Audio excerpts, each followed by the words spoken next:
Excuse me. Hello. Um, it's Thursday. It's time for our devotional today. I hope you're having a good day wherever you are, whatever you're doing. I hope you're having a good day today. But for now, let's take a few moments. Excuse me. And let's take a look at our verse today. We're working our way through Proverbs chapter 4 right now, verse 15 today. And so I'm going to read that in a moment, but just to lead into it, Uh, we talked yesterday about how this part of Proverbs is telling us about the importance of fleeing from the path of sin, from doing evil, and so today we're just going to carry on that thought, and I'm going to talk a little bit uh, about the next step in that. So yesterday we were talking about how if you think of it almost as a crossroad, or as like in the modern terms, we might say like an on ramp onto a highway, and you think about the path of unrighteousness or the path of sin or whatever as like an on ramp. And when you're coming down the road and you see this exit from your road that could take you onto that road, how you need to not go on that exit. Don't take that exit. And so that's the idea there. Or if you do find yourself on that exit, as soon as you can, turn around and get back onto the path of righteousness. So this just takes that idea another step further here in verse 15. So let's take that a look at that. So verse 15 says, avoid it, that path. Avoid it. Do not pass by it, turn away from it, and pass on. So when it says do not pass by it, we have to go back to the ancient image rather than the modern one, because in the modern image I'm using in your car, you might think, aren't I supposed to pass by that exit? Yes, you are supposed to pass by that exit. Don't take that exit. What this means is don't even take the road that has that exit on it. Like the idea of don't even come near it is what this is saying. Avoid it, right? Get away. So if you think about more in the ancient world of sort of like walking a path, and you come to a crossroads and you're like, oh, maybe I should take this other road here. No, don't. Not only should you not take that road, you should avoid coming to the crossroad. Like actually just go around the crossroad, get away from that path. Don't even give yourself the opportunity to take the bad path. And that's what that's talking about. Turn away from it and pass on, right? Like turn your head away and pass on, like just leave it. And so this is a little more aggressive than yesterday, which was, don't take the exit, so to speak.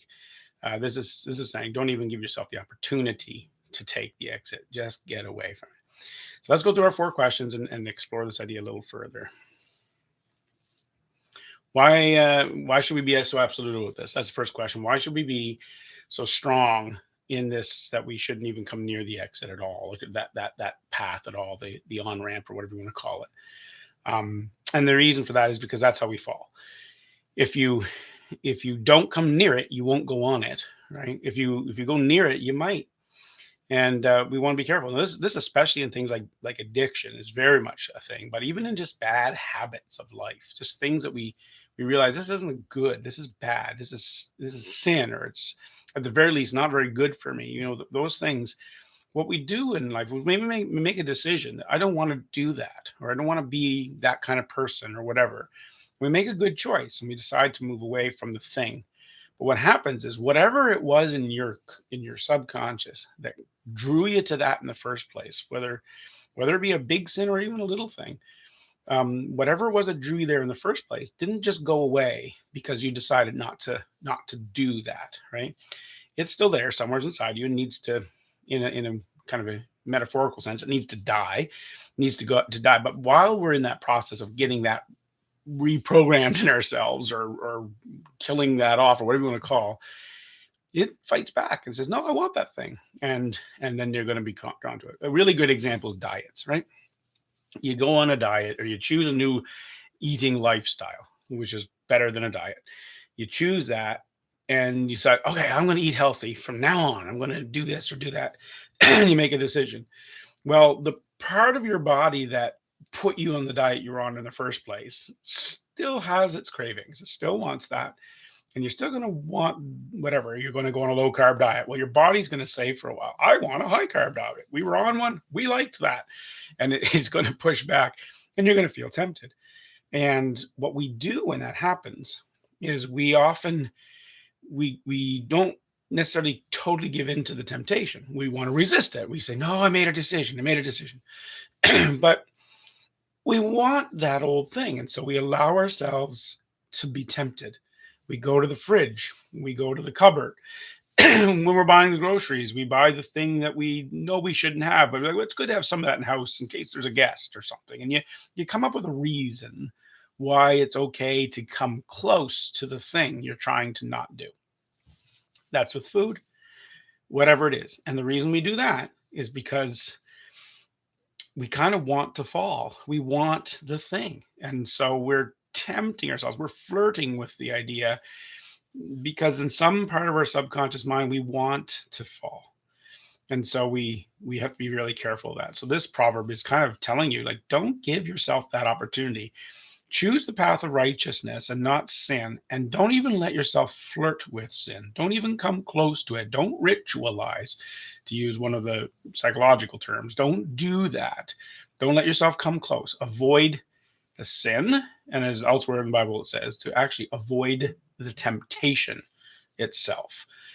Because if you decide to embrace the temptation, you're going to end up deciding to embrace the sin itself. So just stay away from it. That's the idea. Question 2. This sounds like a slippery slope argument, doesn't it? There's this thing in debating circles and in logical argument, discussions on logic and all that stuff, where people will say, "Oh, something's a slippery slope," and what that means is if you take a step on something, it inevitably will cause you to slip to a further place. And so the argument goes, you shouldn't take the first step because you will slip to the second and then the third and ultimately to this whatever end. And a slippery slope argument. And I would say, yeah, it is exactly what this is.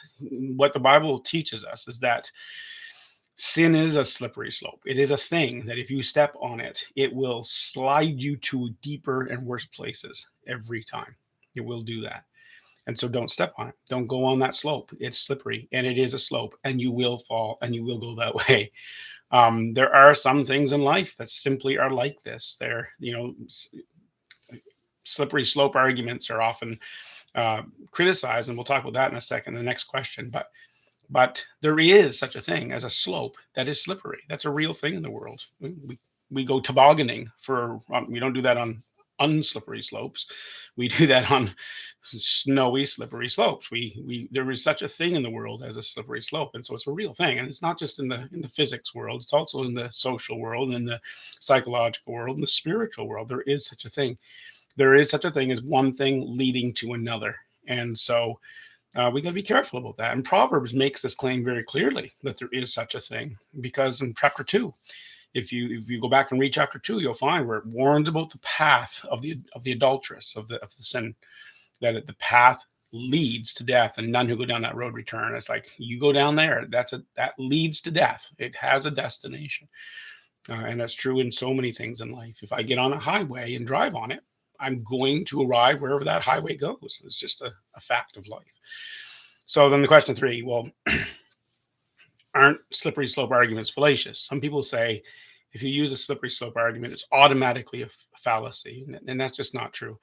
The fallacy of a slippery slope argument is that if you assume that a destination is automatic without good evidence, then yeah, that's fallacious. You can't just say it's automatically without good reason. So a slippery slope argument has to be accompanied with a reason, and so it's good to say, well, here's what happens, here's how it occurs, rather than just say, well, if you do this, it's going to lead to that, right?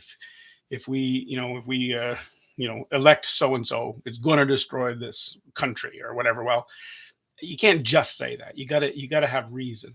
But there is such a thing as a very good slippery slope argument. Mathematically speaking, if you say, I'm going to start adding 1 to a number, okay, I can then say, well, if that number is anything less than 1,000, eventually you're going to hit 1,000. And you say, that's a slippery slope argument. Yeah, it is. If you keep adding 1 to a number, then it's going to eventually lead to 1,000. It will. It won't skip 1,000. It won't somehow go down. It will go up. So, we can see that it's real. Chains are real, but you have to have good reason. The problem with slippery slope arguments is that they're often based on hunches and possibilities rather than on probabilities or certainties. And so that's why they often are misused. But in the case of sin, it's not misused. It's a real thing. So question 4, our final question today. How do we know that sin is a slippery slope? Well, first of all, God said it is. So if you're going to follow the scriptures and believe that God's word, that the Bible is God's word, then you do have a valid argument saying this is what God said. So he knows. And if he says sin is a thing that leads to death, then it does. So there's that. But if you want to go a little further, well, experience simply shows this. We have seen that the choices of evil they just simply do. They lead to destruction. They lead to hardship. They lead to dystopia. They're bad, and we've seen this over and over and over again in people's lives and societies and kingdoms throughout the history of the world, even in your own life.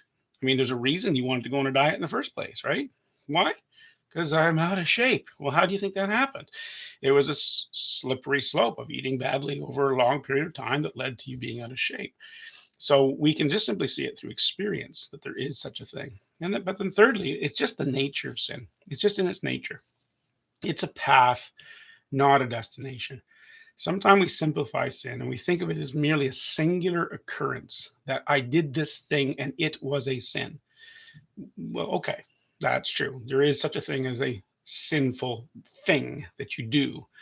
But sin actually it's a path. It's a direction you put yourself on. It's an inclination away from God, from righteousness, or an inclination to rebel against God or to do your own thing. And the fact that it's an inclination means it's a direction, it's a momentum, it's a force. And so turning to the path of sin leads to death. The wages of sin is death. That's the way it goes. Destruction of your life. There's an old joke I kind of like, and it kind of demonstrates this. And it's the idea that there's a man that was on a tall high-rise building, and he steps off, and he's going down. I can't remember exactly how the joke goes, but something to the effect of someone asked him, "How's it going?" And as he passed every window on the way down, he said, "So far, so good." Um, you know, that's sometime when people try and say that the sin argument is merely a slippery slope argument. That's what they're doing. They've stepped off a building and they're flying down toward the ground. And as they pass every level of the building, they're saying, "So far, so good." Um, but we know what the destination of that is, don't we? And that's the thing to remember. And that's what Proverbs is telling us. Avoid that. Don't even go near it. Don't flirt with sin. Don't allow yourself to be tempted. Stay away. It's deadly. So, you in your life, does sin have a hold on you? Right? Have you flirted with it? Today, make the decision to run from it, from all the temptation of it. Run from it. It's deadly. It will destroy you. Stay away from it. Choose righteousness instead. And God, I pray you would help us to do this because it's sometimes hard for us. God bless you. Hopefully, we will see you tomorrow. If God wills it, we will have our devotional tomorrow. There is something that is an uncertainty on my schedule, so I may not be able to have the devotional tomorrow. We'll just have to see. But my plan is if God allows it. So we'll see you tomorrow.